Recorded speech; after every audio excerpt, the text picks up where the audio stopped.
सांगलीचे शिवसेना उद्धव बाळासाहेब ठाकरे पक्षाचे उमेदवार माझ्यासोबत आहेत चंद्रहार पाटील. सर, आपलं स्वागत आहे न्यूज 18 लोकमध्ये.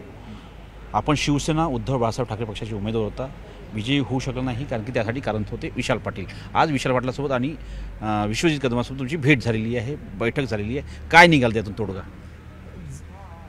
तोडगा पाठीमागच्या कुठल्याही गोष्टी न उकरून काढता उद्धव साहेबांनी सूचना आणि आदेश एवढेच केलेले आहेत की येणारी विधानसभा निवडणूक 2 महिन्याच्या कालावधीनं होणार आहे.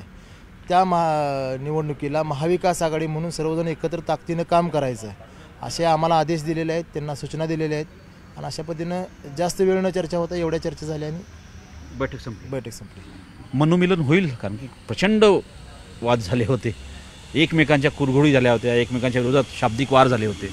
मनोमिलन होईल हे 100%, कारण आम्हाला उद्धव साहेबांचा आदेश म्हणजे उद्धव साहेबांच्या आदेशाच्या पुढे कुठलीही गोष्ट नाही. शिवसैनिकांसाठी 100% आज आदेश आलेला आहे की महाविकास आघाडी म्हणून एकत्र काम करायचं, एकत्र काँग्रेस असेल राष्ट्रवादी काँग्रेसच्या उमेदवाराच्या पाठीशी ताकदीनं उभं राहायचं, त्यांनी आमच्या शिवसेनेच्या पक्षाच्या उमेदवाराच्या पाठीमागे ताकदीनं उभं राहायचं.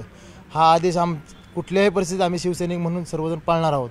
पण शेवटी काँग्रेस आणि राष्ट्रवादीचे नेते असतील किंवा सर्व कार्यकर्ते असतील त्या आदेशाचं किती पालन करतील आता हे मी आज सांगू शकत नाही तुम्हाला. एक शेवटचा प्रश्न करतोय, कुस्तीगीर म्हणून ज्या पद्धतीनं काल सेमीफायनल विनेश फोगाटने लढली, आज सकाळी सकाळी बातमी आली की 50 ग्रॅम वजन जास्त भरल्यामुळे तिला डिस्क्वालिफाय केलं आहे.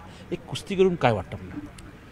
कुस्तीगीर म्हणून आता काल एवढा अभिमान वाटला मला की मी स्वतः पहिलवान महाराष्ट्र केसरी आहे, एक महिला कुस्तीगिरी ऑलिम्पिकच्या फायनलमध्ये पहिल्यांदा जाते इतिहासामध्ये. खरं कुस्तीगीर म्हणून खूप आनंद झाला आणि आज खरं तर मी वाट बघत होती की कधी आपण त्या लाईव्ह जाऊन तिची फायनलची बाईट बघीन, पण मगाशी प्रेस चालू असतानाच ती बातमी कळाली की डिस्क्वालिफाईड झालं आहे. ते कुठल्या आधारे डिस्क्वालिफाय केलं आहे, वजनाचं जे आहे पण त्याचे काय क्रायटेरिया काय आहे, नेमका किती वेळानंतर वजन चेक केलं जातं किंवा स्पर्धा चालू होण्यापूर्वी जे वजन घेतलं जातं त्यानंतर घेतलं जातं का किंवा का हिचंच घेतलं आहे, नेमकं काय झालं आहे या पूर्ण खोलात जाऊन माहिती घेतल्याशिवाय आपण त्यावर काय बोलू शकत नाही. भारत सरकारने काय याच्यावर कठोर भूमिका घेताना पाहायला मिळत नाही. काय वाटतं की त्यांच्यासोबत जो वाद आहे भारत सरकारचा, कारण की मागे त्यांनी अत्याचाराच्या विरोधात आंदोलन उभारलं होतं, खूप धरणे दिले होते, जंतर मंतर होती, त्यामुळे काही वाटते का ते आपण बघितल्याशिवाय काही बोलू शकत नाही. कारण शेवटी ऑलिम्पिकचे नियम काय आहेत, त्या नियमाला धरून झालं आहे का कुठल्या दबावाखाली झालेलं आहे हे बघणं महत्त्वाचं ठरेल मला वाटतं. धन्यवाद. हे होते चंद्रहार पाटील.